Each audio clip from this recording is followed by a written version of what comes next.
Bonjour à tous, merci d'être avec nous sur 8 Mont Blanc. Nous sommes ensemble pour un nouveau journal et voici les titres de ce mardi 26 octobre 2021. C'est parti pour les vacances. Les réservations pour ces congés de la Toussaint sont en hausse. Les touristes sont au rendez-vous en Haute-Savoie. Nous sommes allés à leur rencontre sur les bords du lac d'Annecy. Reportage à suivre. Et puis Viry passe au vert avec un nouveau site de méthanisation. La commune va pouvoir produire du biogaz qui alimentera 900 foyers. Le méthaniseur vient d'être inauguré en présence de divers élus locaux et Hugo Guiret était sur place. Avant de développer ces titres, moins de 5% des élèves français attachent leur ceinture lors des trajets en car scolaire. Cette statistique étonnante a poussé la ville de Bonneville à sensibiliser 200 collégiens aux risques en matière de sécurité routière. Ces derniers ont ainsi participé à la simulation d'un accident de bus. Un car pédagogique a été installé près de l'hôtel de ville et a permis à ces élèves de prendre toute la mesure des conséquences en cas de non-port de la ceinture. Reportage de Lucas Ruche. Un bus sur un camion sur la place centrale de Bonneville. L'image peut étonner, mais il s'agit en fait d'une simulation d'un accident scolaire pour sensibiliser au port de la ceinture. 200 élèves du collège Saint-Mivel ont pu bénéficier d'une matinée de sensibilisation financée par Proximity, le service de transport de la ville de Bonneville.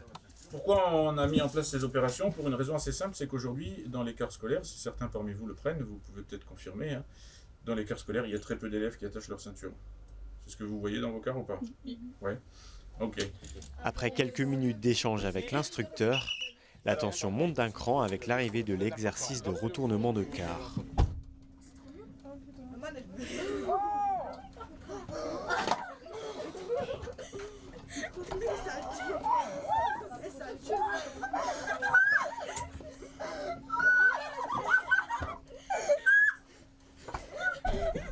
Dès leur sortie du car, les collégiens avouent que leur regard a radicalement changé sur le port de la ceinture de sécurité. En fait, ça m'a fait un peu peur. On voit vraiment quand on ne met pas sa ceinture, on peut vraiment se faire mal. Heureusement que là, si t'as pas un vrai accident, parce que sinon ça aurait fait bien mal. Je la mettais sur les longs trajets, mais sur les trajets de 2-3 minutes, je ne les mettais pas, mais je vais quand même la mettre maintenant. Je pense, parce que là, en 2-3 minutes, il peut quand même arriver ça, donc c'est quand même dangereux. Est-ce que ton regard il a changé maintenant? Oui, je pense que maintenant je vais mettre la ceinture, ça va être le premier réflexe un jour dans le bus. L'instructeur du jour a déjà sillonné une grande partie de la France pour sensibiliser les écoliers. En 5 ans, plus de 50 000 élèves ont bénéficié de cette formation qu'ils jugent réussie sur le plan psychologique. Les élèves ne s'attachent pas aujourd'hui et on a compris pourquoi, parce qu'à cet âge-là, la majorité des passagers ne savent tout simplement pas à quoi sert la ceinture. Et le risque d'être éjecté par exemple à l'extérieur ou de perdre la vie en cas d'accident, ça les dépasse totalement. La plupart d'entre eux pensent que la ceinture est là pour les protéger en cas de freinage et pour éviter de se cogner dans les sièges autour, Et donc quand ils descendent d'ici, ils ont compris. Donc le message passe. Ils vont peut-être pas s'attacher tous pour autant, mais si déjà on fait évoluer les consciences, ce sera un grand pas en avant, parce que tant qu'ils n'ont pas conscience de l'importance de la ceinture, ils ne s'attacheront pas d'eux-mêmes. Sur l'échantillon d'élèves sensibilisés, la plupart mettent dorénavant la ceinture. Preuve que ce genre de formation est d'utilité publique. Des élèves qui sont désormais en vacances. Et il y a du monde justement pour ces vacances en Haute-Savoie. Les congés de la Toussaint démarrent bien dans les départements. La fréquentation est en hausse. Les visiteurs viennent de toutes les régions de France. Marine Schneider est allée à leur rencontre ce mardi matin sur les bords du lac d'Annecy. Reportage. Annecy, à la faveur de l'automne, c'est ce que sont venus chercher ces touristes pour les vacances de la Toussaint. Certains se ressourcent au bord du lac et pour d'autres, c'est l'occasion de découvrir les moindres recoins de la ville. Nous on habite la Basse-Normandie et on adore cette ville et du coup on vient tous les ans en vacances. C'est une ville que je ne connaissais pas, elle est magnifique, elle est propre, il y a un beau soleil, Annecy c'est une merveille. Il y a la verdure, il y a plein de magasins, il y a du monde et puis on se sent vraiment en vacances. Sous ce beau soleil d'automne, de nombreuses familles se promènent dans les rues d'Annecy à la recherche d'un souvenir de Haute-Savoie ou même déjà de leur point de chute pour déjeuner. Pour les restaurateurs et les cafetiers, c'est de bon augure pour cette intersaison. Il a fait très très beau, il fait encore très beau aujourd'hui. Donc on a tous les paramètres pour passer de belles vacances sur Annecy avec un beau ciel bleu et de belles promenades en perspective. Un peu plus loin, ce restaurateur ne s'attendait pas à une telle fréquentation en raison de la vaccination des plus jeunes. Surprise finalement, il enregistre jusqu'à 40% de couverts supplémentaires par rapport à une année normale. Et souvent, ce sont des familles nombreuses qui viennent à table. On pensait qu'ils n'allaient pas forcément voyager, et bien au contraire, je pense que les gens ont de nouveau ce besoin, et surtout après cet été, de ressortir, de partir en vacances en France. Chez nous, dans nos régions. Seule ombre au tableau, la clientèle étrangère qui se fait encore timide cette saison. Dans ce restaurant, seuls 5% des clients viennent de l'étranger, contre 30 habituellement à cette période. Ils sont principalement remplacés par les vacanciers français. Une chose est sûre, c'est que ce panorama attire toujours les regards. Un tout autre sujet à présent, un nouveau méthaniseur a été installé à Viry. Son inauguration officielle s'est tenue il y a quelques jours dans la petite commune voisine de Saint-Julien-en-Genevois. La station produira dès la première année l'équivalent de la consommation de 900 foyers alimentés au gaz. Elle traitera jusqu'à 11 000 tonnes de matières organiques. 7 agriculteurs se sont associés pour gérer la structure. Ils ont pour cela créé la société Green Gaz, précision d'Hugo Guiré. Journée historique pour le bassin genevois. La société Green Gaz basée à Viry va enfin pouvoir produire du gaz vert local grâce à sa nouvelle unité de méthanisation suite à 5 longues années de réflexion. Le fonctionnement de ce site est simple, il consiste à récupérer l'ensemble du compost agricole de chaque ferme partenaire afin d'en extraire le gaz naturel dans d'immenses cuves. La méthanisation, c'est 2 grosses cuves, on met tous nos intrants agricoles dans ces cuves. Ça va fermenter, la production de gaz va se faire naturellement et on va récupérer le gaz. Alors il est injecté dans le réseau et là déjà il y a un projet qui va être clôturé sur Fégère de 24 appartements et qui va permettre d'utiliser notre gaz. Cette méthanisation a pour but de pérenniser les fermes partenaires frappées par les récentes crises agricoles. Grâce à la production de gaz renouvelable, elles participeront à la réduction de gaz à effet de serre afin de se rapprocher des objectifs de la loi de transition énergétique. Puisqu'en fait, l'unité de méthanisation dans laquelle vous êtes actuellement s'inscrit dans la politique de notre territoire, donc du Genevois français, donc qui s'est engagé activement avec plusieurs objectifs, bien évidemment, diviser la consommation d'énergie à l'horizon 2050, développer la production d'énergie renouvelable, dont le biogaz. Pour éviter les nuisances du site envers les riverains, Green Gaz Viry a essayé de trouver des solutions pour les minimiser. Au niveau des nuisances olfactives, on est à côté d'une ferme, donc c'est la même odeur que la ferme, hein, donc y a pas ça sent pas plus mauvais ou moins mauvais. Et puis au niveau des nuisances sonores, petit à petit, on essaye d'adapter le process pour pas déranger les gens, qu'on le fasse dans les horaires de bureau ou les horaires de journée. Cette usine de méthanisation a pu voir le jour grâce au soutien financier du département de la Haute-Savoie, de la région Auvergne-Rhône-Alpes et de l'ADEME. Chaque année, le site de Green Gaz Viry va permettre de produire 7 millions de kWh de biogaz par an, soit une équivalence de la consommation annuelle de 1200 nouveaux logements neufs chauffés au gaz. 5 communes avoisinant Viry pourront en bénéficier. La petite Mia est atteinte d'une sténose trachéale congénitale, une maladie extrêmement rare. Et nous recevons ce soir sur ce plateau sa maman, Maëlie l'official. Bonsoir. Bonsoir. Merci d'être avec nous pour en parler. Vous êtes accompagné ce soir du parrain de l'association Un Petit Air de Mia, Jean-Michel Mattei. Bonsoir. Bonsoir. Merci d'être avec nous. Merci de m'accueillir. On va parler de Mia et de cette maladie. Est-ce que vous pouvez déjà nous expliquer quelle est cette maladie dont est atteinte Mia ? Oui, alors c'est une sténose trachéale congénitale qui se trouve principalement dans la trachée. C'est un rétrécissement des organes. Chez Mia, ça se propage dans l'œsophage et dans la trachée principalement, et un poumon qui a été touché par la maladie. Voilà, aujourd'hui, elle est en attente d'une greffe, poumon, œsophage et trachée, voilà, pour pallier à la maladie. Tout ça à seulement 14 mois, puisqu'elle a aujourd'hui 14 mois. C'est ça. Qu'est-ce que ça signifie pour vous au quotidien ? Ce sont des frais, des prises en charge, des rendez-vous quotidiens, j'imagine ? Alors, Mia, elle a une fibroscopie à faire tous les 2-3 mois. Cette fibroscopie, elle est faite par un chirurgien spécialisé en infectiologie qui vient de Lyon à l'hôpital d'Annecy. Aujourd'hui, Mia, elle ne peut pas manger de morceaux. Elle peut, sur un point de vue respiratoire, c'est très compliqué. Elle a des risques d'étouffement quasiment tout le temps. Il suffit quelque chose qu'elle attrape, quelque chose qu'elle mange, quelque chose on va dire qu'elle trouve.